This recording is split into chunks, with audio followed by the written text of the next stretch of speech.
É isso aí, gente boa. E vamos nós para mais uma videoaula, né, querido? O único canal no YouTube que tem a Bíblia comentada versículo a versículo. Então, salve, salve, seja bem-vindo, seja muito bem-vindo. E nesse vídeo nós vamos falar a respeito de um assunto tremendamente importante: paixões infames e o modo natural nas relações íntimas.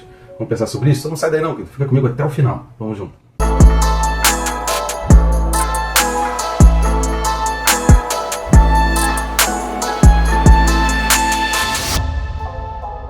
Só não deixa de se inscrever no canal, é rápido e fácil. Você vai clicar no botão aí que está se inscrever. Tem um botãozinho aí embaixo, inscrever.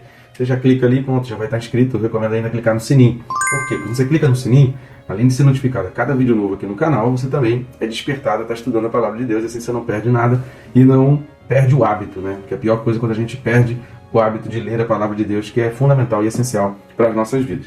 Vamos lá ao texto desse vídeo, Romanos capítulo 1, versículo de número 26.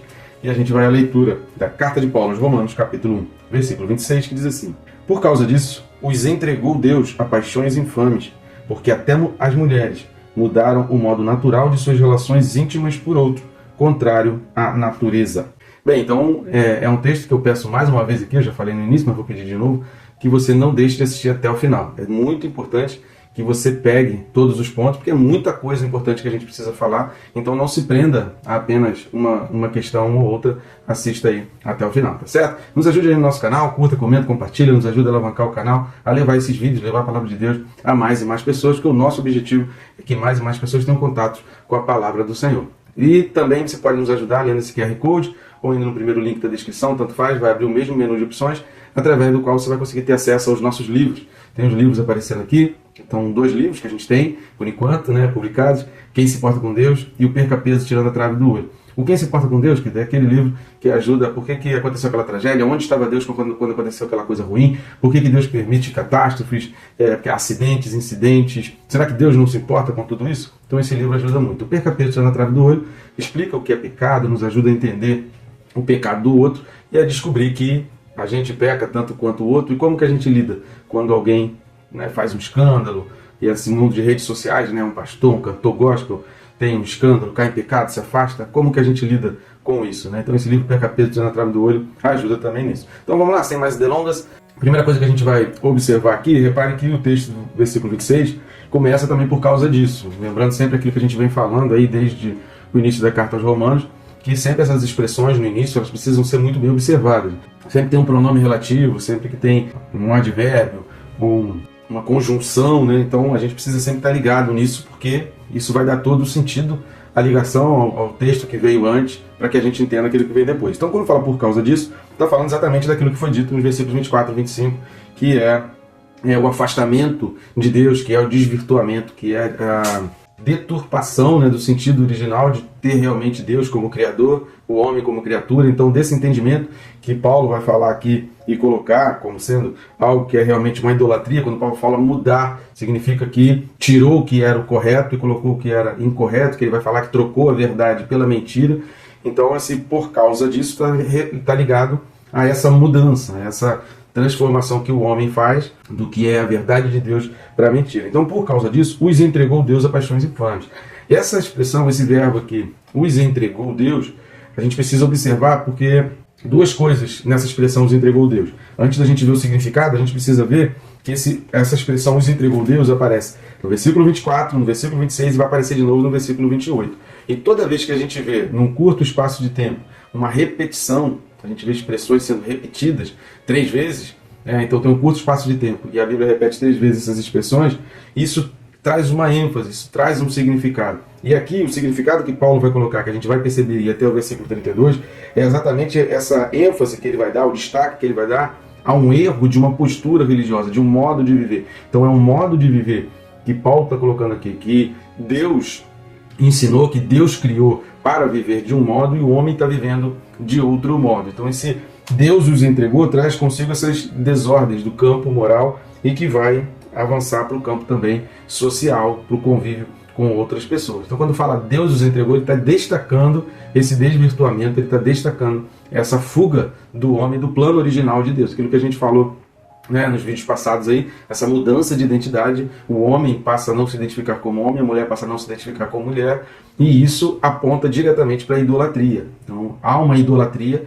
envolvida nessa troca de identidade. Então, quando a gente entende não só que eu sou homem e preciso continuar sendo homem, existe uma mulher, precisa continuar sendo mulher, e existe um Deus que é criador e que eu sou criatura, sou menor, eu preciso respeitar e entender o criador e não tentar passar por cima ou mudar aquilo que ele fez. Então, quando eu entendo isso, eu estou fugindo da idolatria, eu estou agindo do modo como Deus então ensinou. E quanto ao significado, né, Deus os entregou, não é que Deus pegou a pessoa e colocou, não, Deus abandonou. Então, o sentido exatamente aqui é desse abandono de Deus. A gente vai perceber isso quando Paulo está falando aqui de paixões infames. Por quê? Porque a palavra paixão, ela por si só, essa palavra isolada, paixão, por isso que ela precisa de um adjetivo, para dizer se é ruim ou se é boa. Porque o significado da palavra paixão não é uma coisa ruim. Então, a palavra utilizada aqui por paixões, né, no grego pathos, significa aquele mover, né, aquela aflição de mente, aquele desejo, aquele impulso, que por si só não é algo muito ruim, não é algo ruim. A paixão ela não é ruim nem boa. Por isso Paulo vai usar o adjetivo e dizer que ela é infame, para poder exatamente designar que ele está falando aqui de uma paixão que não é a paixão boa. Por isso ele usa o adjetivo infame. Então, quando Paulo está falando desse adjetivo, adjetivando essa paixão, esses impulsos, esse desejo dos homens, a gente começa a entender que, pegando o texto desde o versículo 18, né, a gente precisa olhar sempre dentro do contexto, desde o versículo 18, a gente vê que Paulo está falando de pessoas aqui que estão se dispondo no coração, que têm um desejo forte de fugir de Deus, de negar a Deus, de se afastar de Deus, de se afastar da palavra, de negar os princípios de Deus, de achar que é superior àquele que o criou, dessa arrogância, dessa prepotência, dessa presunção. Então Paulo está falando de pessoas que são assim, arrogantes, prepotentes, presunçosas, que não querem ouvir uma correção e que estão muito cegas nas suas paixões infames, estão muito presas às suas paixões infames, que Deus já não tenta mais convencê-los. Então Deus os entregou, significa Deus não tenta mais convencê-los, Deus não vai agir diretamente sobre eles ali para tentar convencê-los de nada. Deus os abandonou para que eles então vivam aquilo que eles têm os seus desejos. Mas Paulo vai falar até o versículo 32 que isso tem consequências. Sobre essa questão de infame, a palavra traduzida aqui por infame, ela é a mesma palavra utilizada em outros textos e traduzidos por desonra. Então, quando está falando de paixões infames, está falando de paixões que não honram a ordem natural. Está falando de paixões que são contra a honra. E é isso que a gente precisa entender até o versículo 32, que mais do que falar de relacionamentos entre pessoas, está falando de quebras de princípios. E princípios bíblicos não podem ser quebrados, porque assim é como as leis da natureza, né? Não adianta você querer quebrar, o rio está correndo, eu vou criar uma casa aqui e vou dividir o rio. Querido, vai dar problema, é óbvio que vai dar problema. Eu vou diminuir o leito do rio porque eu quero construir mais umas casas aqui. São leis que são naturais ali, ou então, vou descobrir onde é o leito do rio e vou desviar isso aqui e vou colocar para dentro da minha caixa d'água. Querido, vai dar problema, vai dar grande problema. Então a gente precisa entender que existem leis que são naturais e que não podem ser quebradas. Uma vez quebradas, tem consequências ruins. Até o versículo 32, Paulo está falando de quebra de leis, de quebras de princípios que, consequentemente, vão ter princípios ruins quebrados. E isso é desonrar a Deus, é desonrar aquele que nos criou, desonrar aquele que principiou todas as coisas e que é o Criador. Vamos dar uma lida no capítulo 9 aqui de Romanos, versículo 21. Romanos 9, versículo 21, fala assim: ou não tem o oleiro direito sobre a massa, para do mesmo barro fazer um vaso para a honra e outro para desonra. Então essa palavra desonra aqui é a mesma palavra traduzida por infame, no versículo 26. Um outro texto também utilizado por Paulo está na segunda carta aos Coríntios, capítulo 6, versículo 8. 2 Coríntios, capítulo 6, versículo 8, fala assim: por honra e por desonra, por infâmia e por boa fama, como enganadores e sendo verdadeiros. Então, a palavra aqui, desonra, embora tenha essa questão da infâmia, mas aí a palavra utilizada aqui já é outra, mas essa palavra utilizada aqui, traduzida por desonra, é a mesma palavra traduzida por infame. Então, a gente poderia, sem errar o texto bíblico e sem desvirtuar o texto bíblico, dizer porque, por causa disso, os entregou Deus a paixões desonrosas, paixões que desonram a Deus. Essa seria uma tradução, ou uma versão, não exatamente uma tradução, mas uma versão que nos daria um entendimento daquilo que Paulo realmente está falando. O sentido aqui é de que Deus os deixou seguir as tão desejadas formas de se relacionar, conforme as suas paixões. Deus simplesmente permitiu. Essa palavra, os entregou, também tem um sentido também de permissão. Então Deus permitiu, Deus não lutou contra, Deus não trabalhou para evitar. Por quê? por causa do desejo tão grande do coração do homem. Você já viu exemplos? A gente tem vários exemplos ao nosso redor, né? Daquela menina que está tão apaixonada pelo cara, todo mundo está vendo que o cara não presta, que o cara não vale nada, que o cara não é trabalhador, que o cara é envolvido com um monte de coisa errada. Aí a mãe, o pai, os amigos, todo mundo fala: menina, foge desse relacionamento, esse cara não presta, ele não vai te fazer feliz. Aí a menina: vocês são contra, vocês não gostam dele, vocês não querem saber dele, vocês são tudo ruim. Aí ela se afasta de todo mundo, se envolve no relacionamento com aquele cara e lá na frente ela vai quebrar a cara, mas ela já rompeu os relacionamentos porque ela não deu ouvido. E por que ela não deu ouvido? Porque ela estava cega dentro daquela paixão. Então a gente precisa ter muito cuidado com as paixões que a gente tem para saber se aquela paixão é de honra ou de desonra, para a gente saber se aquela paixão vai nos conduzir a algo bom ou não. E a gente precisa aprender a ouvir conselhos, ouvir pessoas sábias que dão a direção. Mas tem muita gente que fica tão cega nas paixões por causa do prazer, por causa da alegria, aquilo que a gente falou. Não é que exista pecadinho ou pecadão, mas determinados pecados você faz com tristeza. Determinados pecados, uma mentira, né, isso te abate. Agora, prazeres sexuais, ou alguma coisa que envolva a arte, coisas que envolvem ali a música, ou um prazer, que a música também traz um certo prazer, essa alegria, é muito difícil você conseguir identificar, você precisa ter muitos olhos abertos para você identificar que aquele relacionamento que te fez tão feliz, que te deu tanto prazer, era desonroso para Deus, causava desonra para Deus e feria princípios bíblicos que vai trazer uma consequência ruim para você, porque a gente não consegue enxergar a consequência, a gente está envolvido ali dentro daquela paixão e daquela alegria daquele momento. Então é muito complicado esse tipo de relação. Não existe pecadinho, pecadão ou grau de pecado, mas o grau de envolvimento e dessa noção do prazer e da alegria, isso prejudica muito na hora de abandonar o pecado. Então a gente precisa ter a mente aberta para a gente entender que por mais que alguma coisa esteja me dando prazer ou alegria, aquilo está quebrando um princípio, aquilo está quebrando uma regra natural de Deus. Outra coisa que a gente precisa entender é exatamente essa expressão mudaram. Novamente, Paulo vai usar aqui a expressão metalasso, que significa trocar. Ou seja, eu tirei uma coisa e eu coloco outra coisa para substituir. Então, quando está falando aqui em mudaram, está falando de substituição. Eu tirei. Já viu um conserto de um carro, um conserto de um computador, um conserto de uma televisão? Olha, essa peça queimou, você precisa comprar essa peça, que eu vou precisar trocar essa peça. É exatamente isso que a pessoa faz com a honra de Deus, com o sentimento natural, com as ordens naturais. E é o que Paulo está falando aqui no versículo 26. Porque até as mulheres mudaram o modo natural de suas relações íntimas. A gente vai falar no final sobre a expressão mulheres aqui, mas essa questão de mudaram o modo natural de suas relações íntimas. Isso está querendo dizer o quê? A gente entendendo esse mudaram realmente como substituição.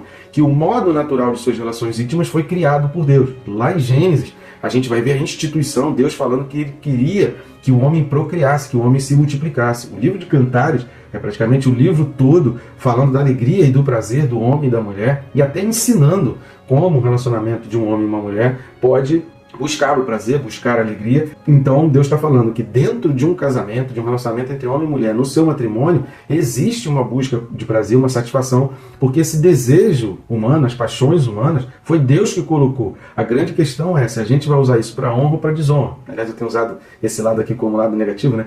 Para desonra ou para honra. É isso que a gente precisa fazer. Então, se a gente muda o modo natural, então existe um modo natural, existe algo traçado, existe um plano perfeito para o ser humano. Então, mudar o modo natural significa que eu estou tirando esse modo natural, eu estou negando o plano perfeito de Deus, eu estou negando toda a programação e todo o planejamento e sonho de Deus para a minha vida e eu estou encaixando o que eu acho, o que eu penso, o que eu quero, porque eu estou com vontade, porque me deu essa vontade, porque alguém despertou essa vontade, porque eu vi alguma coisa que despertou essa vontade, porque eu ouvi coisas que despertaram essa vontade, e eu estou dando mais ouvido às pessoas, às imagens, às redes sociais, do que ao plano original de Deus. Então isso é mudar. Tinha aqui um plano, eu arranquei esse plano do meu coração, e agora eu estou colocando um outro plano, traçado por outras pessoas que não são Deus. Esse é o sentido de mudar. E o sentido aqui está falando realmente de relações sexuais. Quando está falando de relações íntimas, aqui está apontando para relações sexuais. Não são mais aquilo que ele era. O modo, no grego aqui, significa kresis, é realmente o uso sexual, o uso das relações sexuais. Esse uso da forma natural de se relacionar sexualmente. Então, quando Paulo está falando aqui de relações íntimas, está falando de relações sexuais. Está falando do ato concreto, está falando do vamos ver ali realmente. E aqui a gente precisa fechar com dois esclarecimentos. Por quê? Porque tanto aqui no versículo 26, ao usar a palavra mulheres, como no versículo 27, ao falar de homens, aqui está falando de biologia. Logo, a gente precisa entender que não está se falando aqui de um sentido sociológico. Algumas pessoas querem pegar esses dois versículos, principalmente, versículo 26 e 27, e dizer que Paulo aqui não estava falando nada contra a forma biológica das relações sexuais, mas num sentido sociológico, no sentido da relação com o outro, né, no sentido figurado. Não é isso, não é isso. Vamos ler os textos de Gênesis 1, 27 e Gênesis 2, 24. Vamos dar uma lida? Gênesis 1, 27 primeiro. Diz assim: criou Deus, pois, o homem à sua imagem, a imagem de Deus o criou. Homem e mulher os criou. Aqui está falando de biologia, aqui está falando de ciência. É o homem e a mulher biológico, o homem e a mulher no sentido da ciência, né, do sexo masculino e do sexo feminino. Capítulo 2, versículo 24. Por isso, deixa o homem, pai e mãe, e se une à sua mulher, tornando-se os dois uma só carne. Aqui não está falando outra coisa a não ser de relações sexuais, onde o ato da relação sexual se torna um só. Por quê? Porque a mulher foi feita do homem. E na relação sexual eles tornam a ser um só, eles voltam a ser um só de corpo e de alma, e biologicamente eles têm todos os sentidos que Deus criou. Deus nos deu essa sensação, Deus nos deu essa vontade pelo prazer, Deus colocou isso em nós. Por quê? Porque isso era útil para que houvesse uma harmonia. Isso é fundamental no relacionamento entre homem e mulher, que haja o desejo um pelo outro, que haja essa aproximação, que haja essa paixão de querer ter um pelo outro. Isso é fundamental até como barreira, como proteção contra um adultério. Porque se os dois estão felizes, se os dois estão nutridos, se o relacionamento está bem fechadinho, eles estão bem ligados uns aos outros, as paixões elas estão ligadas um ao outro, isso protege os dois contra o adultério. Então isso foi Deus que colocou com esse objetivo. Quando a gente muda isso, quando a gente troca isso, quando a gente substitui isso, a gente está agindo de uma forma não natural. Então, ao contrário do que você pode ler alguns livros ou alguns outros estudiosos aí, contrários à palavra de Deus, dizendo que esse texto aqui não está falando contra o relacionamento sexual e não está falando de homem e de mulher biológico. Mentira, está falando sim de algo que é biológico.